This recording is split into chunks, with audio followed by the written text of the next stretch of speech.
इसी के साथ यार अब बात करते हैं मैनचेस्टर यूनाइटेड की। अब हाल ही के दिनों में कहीं ना कहीं मैगवायर की जो one of the world's best defender वाली परफॉर्मेंस थी वो तो भाई देखो सबने देखी है, लेकिन इसके रिगार्डिंग बहुत ही इंटरेस्टिंग रिपोर्ट है और मेरे को लगता है कि मैं अपने फुटबॉल डेली के एपिसोड में दूसरी बार डिस्कस कर रहा हूँ आप लोगों के साथ कि एक बार फिर से कहीं ना कहीं यूनाइटेड के ड्रेसिंग रूम से और बैकरूम स्टाफ से ये खबर आ रही है कि रांगनिक ने फिर से ये एम्फसाइज किया है कि भाई देखो आने वाले टाइम में मैं मैगवायर को बेंच पे बिठा दूंगा अगर इसने अपनी परफॉर्मेंस ठीक नहीं करी। और उसने ये भी कहा है कि आने वाले टाइम में यूनाइटेड को यहाँ पर प्रायोरिटाइज करना पड़ेगा एक सेंटर बैक की साइनिंग, और उसके पीछे दो रीज़न है। पहला रीज़न तो ये है कि या तो वो मैगवायर को मोटिवेशन देगा कि भाई तू ठीक से खेल ले नहीं तो तेरे को रिप्लेस किया जाएगा, और अगर वो फिर भी नहीं सुधरेगा ना तो उसको मैं परमानेंटली रिप्लेस ही कर दूंगा। यानी कि आने वाले टाइम में रांगनिक उसको बेंच पे भी बिठा सकता है और या फिर उसको अल्टीमेटली सेल भी कर सकता है। अब सेल की तो बहुत दूर की बात है। सबसे पहले तो सबसे बड़ा सवाल जो काउंटर है ना इसका वो ये है कि क्या एक्चुअली में रांगनिक वो कर सकता है जो बाकी मैनेजर्स नहीं कर पाए, यानी कि क्या सही में वो गट्स हैं, या फिर मैं कहूँ गट्स की तो छोड़ो बात, क्या उसको सही में इतनी फ्रीडम भी है कि वो यहाँ पे मैगवायर को बिठा सकता है, क्योंकि अभी तक तो किसी ने नहीं करा है। अब इसके पीछे दो रीज़न है। पहली बात तो यह है कि उसने कैप्टन आर्म बैंड पहन रखा है, और दूसरा यह है कि यूनाइटेड को मुंह की खानी पड़ेगी, और वो इसलिए क्योंकि यूनाइटेड को फिर मानना पड़ेगा कि 80 मिलियन का जो इनका इन्वेस्टमेंट है ना वो फ्लॉप है। अब आपको लगेगा कि यार ये तो वैसे सबको पता है, सब उसका मजाक तो वैसे ही उड़ा रहे हैं, वो सबको पता है, वो पता है, लेकिन यूनाइटेड अभी भी एडमेंट है कि नहीं नहीं मैगवायर को आप अनडिस्प्यूटेड रखो, मैगवायर को आप प्रोटेक्टेड रखो। और ऑफ कोर्स द इंग्लिश बायस, वो इंग्लैंड इंटरनेशनल है तो भाई देखो ये तो बायस रहता है, ये वो इंग्लिश कैप्टन है भाई, वो इससे ज़्यादा बुरी चीज़ और क्या होगी, मेरे को यही समझ में नहीं आ रहा। तो इसलिए कहीं ना कहीं बायसनेस भी है, डिप्लोमेटिक भी है, और इसमें बहुत ज़्यादा पॉलिटिक्स भी है। तो ये मेरे को लगता है काफ़ी ज़्यादा कहीं ना कहीं कॉन्ट्रोवर्शियल है, लेकिन आई एम हैप्पी कि एक्चुअली में रांगनिक ये समझता है। रांगनिक अब वो ये कि यार रांगनिक के रिगार्डिंग ना हमेशा यही खबर आती है जब भी कोई अच्छी चीज़ आती है ना, तो दूसरा सवाल यही आता है कि रांगनिक पे इतनी फ्रीडम है। अब सबको पता है कि अगर यूनाइटेड एक सेंटर बैक के लिए जा रही है तो सबको पता है कि वरान नहीं होगा वो जिस पे खतरा है, बल्कि वो मैगवायर होगा, और ये चाहते हैं 99% मेरे को लगता है यूनाइटेड के फैंस से चाहते हैं कि मैगवायर को रिप्लेस किया जाए। And to be very very honest मैं चाहता हूँ कि मैगवायर को ना आप सेल मत कर दो, नहीं उतना बहुत दूर की बात हो गई, आप उसको कॉम्पिटिशन दो। एरिक बेई और Lindelof huge respect, Phil Jones huge respect, utmost respect, लेकिन मेरे को लगता है कि वो मैगवायर को रिप्लेस कर सकते हैं। यस लिंडलॉफ के लिए आप एक बार वाउच कर सकते हो, लेकिन आप समझो मैगवायर को आप ऐसे रिप्लेस नहीं कर सकते, आपको यहाँ पर सेंटर बैक लाना पड़ेगा। और इस समय मार्केट में देखो जोल्स कोंडे है, मे बी एंटोन रुडिगर हो सकता है, मे बी मैथिस डिलीट हो सकता है, और यहाँ पे मैं एक अंडररेटेड प्लेयर की बात करूँ तो डॉर्टमुंड का आई थिंक जागादू एक ऐसा प्लेयर है जिसमें यहाँ पर कहीं ना कहीं नज़र है। कमारा है जो सेंटर बैक पे भी खेल सकता है। तो ये कुछ प्लेयर्स हैं यहाँ पर यूनाइटेड एक्चुअली में टारगेट कर सकती है। But do let me know कि आपके हिसाब से क्या इसके रिगार्डिंग आपका क्या रिएक्शन है कि क्या यहाँ पर मैगवायर के साथ जो रांगनिक की थ्योरी है वो कितनी सक्सेसफुल है और एक्चुअली में कितनी ज़्यादा रियलिस्टिक है। लेकिन इसी के साथ यार बात करते हैं दूसरी अपडेट की, इंटरेस्टिंग है, पोचेटिनो और एरिक टेन हैग से रिगार्डिंग है। अब देखो यार ये तो हम सबको पता है कि यहाँ पर पोचेटिनो और एरिक टेन हैग ही मेन राइवल है कि कौन यहाँ पे यूनाइटेड का नेक्स्ट मैनेजर हो सकता है। अभी हाल ही में एरिक टेन हैग ने, मतलब मैंने कुछ टाइम पहले अपने फुटबॉल डेली के एपिसोड में आपको बताया था कि ओवर मार्स का जाना ना यहाँ पर एरिक टेन हैग के लिए बहुत बड़ा सेटबैक है। और वो जो वो तिगड़ी थी ना इनकी वान डे सार की, एरिक टेन हैग की, और जो ओवर मार्स है वो टूट गई है, और ऐसे में यूनाइटेड के पास एक बहुत बढ़िया विंडो और अपॉर्चुनिटी है कि वो एरिक टेन हैग को खींच सकते हैं। अब उन्होंने खुद यहाँ पर इंटरव्यू दिया और एरिक टेन हैग ने इस चीज़ को माना है कि ये बहुत बड़ा सेटबैक है मेरे लिए कि ओवर मार्स चला गया है, और कहीं ना कहीं उसने फर्दर हिंट भी कर दिया है कि वो शायद से छोड़ सकता है। मतलब ऐसा उसने कहा, लेकिन आपके उसके इंटरव्यू के हिसाब से आप समझ जाओ कि टोन उसकी और जो इंडिकेशन है उसके वही हैं। लेकिन रिसेंटली रिपोर्ट ये बता रही है कि यूनाइटेड के जो कुछ प्लेयर्स हैं ना, अभी मैं आपको प्लेयर्स के नाम बताऊंगा, वो एरिक टेन हैग नहीं बल्कि पोचेटिनो को ज़्यादा प्रेफर करते हैं। और वो प्लेयर्स के नाम है लूक शॉ, इंग्लैंड इंटरनेशनल और बहुत ज़्यादा क्रिटिसिज्म ले रहा है, मार्कस राशफोर्ड, इंग्लैंड इंटरनेशनल बहुत ज़्यादा क्रिटिसिज्म ले रहा है, हैरी मैगवायर, इंग्लैंड इंटरनेशनल और बहुत ज़्यादा क्रिटिसिज्म ले रहा है। और ये वो तीन प्लेयर्स हैं, वैसे इसमें नेमानिया मैथिज भी है, बट मैथिज को मेरे को लगता है ज़्यादा सेंस नहीं बनाया क्योंकि वो ऑलरेडी छोड़ देगा। तो ये वो तीन प्लेयर्स हैं जो कि कहीं ना कहीं प्रेफर करते हैं कि पोचेटिनो को हम यहाँ पर लेके आएंगे ओवर एरिक टेन हैग। और उसके पीछे मैं आपको रीज़न बताता हूँ कि ये क्या सोचते हैं। पहली चीज़ तो ये सोचते हैं कि पोचेटिनो का मैन मैनेजमेंट ज़्यादा अच्छा है इन कंपैरिजन टू किसी और कैंडिडेट की। दूसरी चीज़ ये सोचते हैं कि साउथहैम्पटन में जो उसका प्रोजेक्ट था, शायद से आई एम नॉट रॉन्ग, और स्पर्स का जो उसका प्रोजेक्ट था वो बहुत ज़्यादा सक्सेसफुल था, और ऐसे में यहाँ पर यूनाइटेड को वो लीड कर सकता है।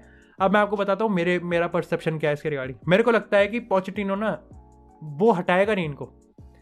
अभी रांगनिक की थ्योरी पे बात करी थी, वो थ्योरी के उल्टा बिल्कुल करेगा पोचेटिनो। पोचेटिनो प्रोटेक्ट करेगा मैगवायर को और ज़्यादा, पोचेटिनो प्रोटेक्ट करेगा यहाँ पर लूक शॉ को पोचेटिनो प्रोटेक्ट करेगा मार्कस रैशफोर्ड की इन सारी परफॉर्मेंस को, और आप देख लेना पोचेटिनो बिसाका को भी लेके आ जाएगा।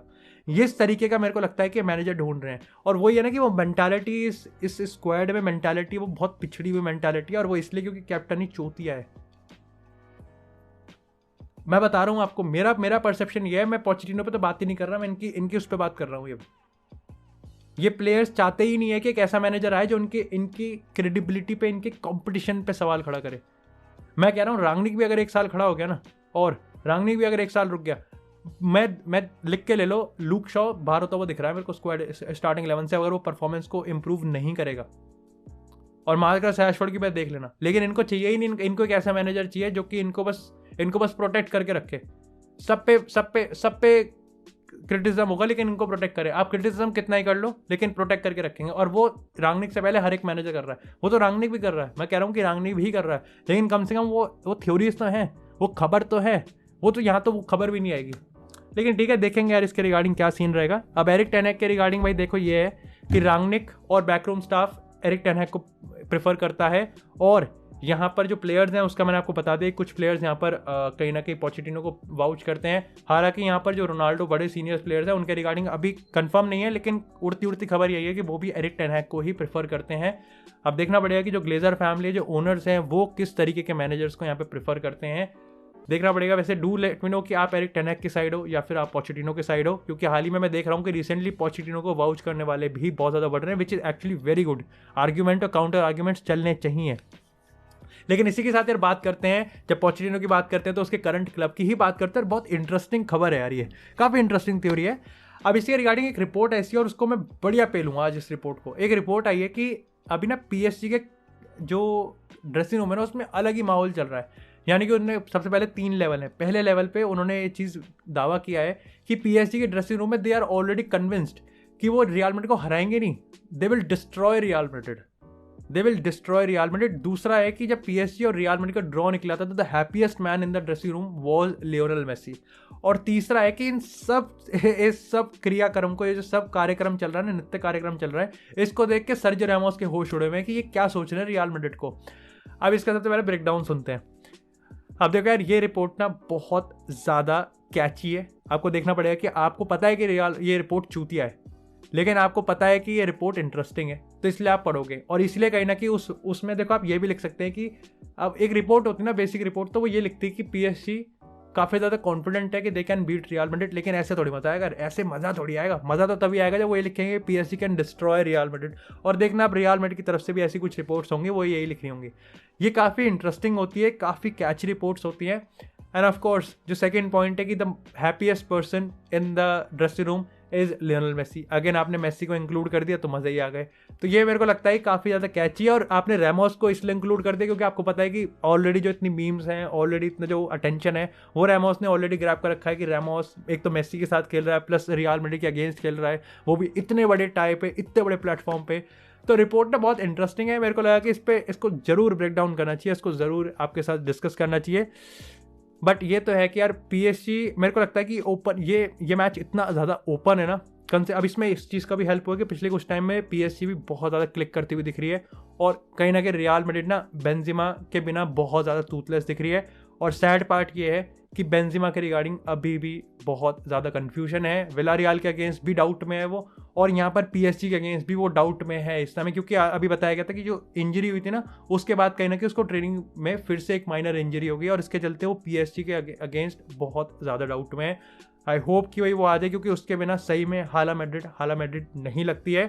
और अंसेलोटी की ना मैं एक यहाँ पर क्रिटिसिज्म करना चाहूँगा कि उसकी यही हरकत है, मतलब वो बहुत ज़्यादा लकी है कि ये चीज़ क्रूज के साथ, कासेमीरो के साथ और लूका मॉड्रिच के साथ नहीं हुई, क्योंकि उसको भी वो उतना ही ओवर यूज़ कर रहा है। ये अगेन उसी क्रिटिसिज्म पे आता है कि उसका जो लैक ऑफ यूजिंग है ना, जो वो बेंच को यूज़ नहीं कर पाता अच्छे से, ये उसी का एक बहुत बड़ा प्राइम एग्जांपल है कि क्यों उसने लूका जोविक, मारियानो और या फिर मैं कहूँगी एक स्ट्राइकर को, उसने एक बैकअप स्ट्राइकर को क्यों उसने यूज़ नहीं करा, बेंजिमा को उसने ओवर यूज़ किया। और ऐसे में एंसेलोटी एक तो भुगत भी रहा है, प्लस लकी भी है कि अपनी मिडफील्ड बची हुई है।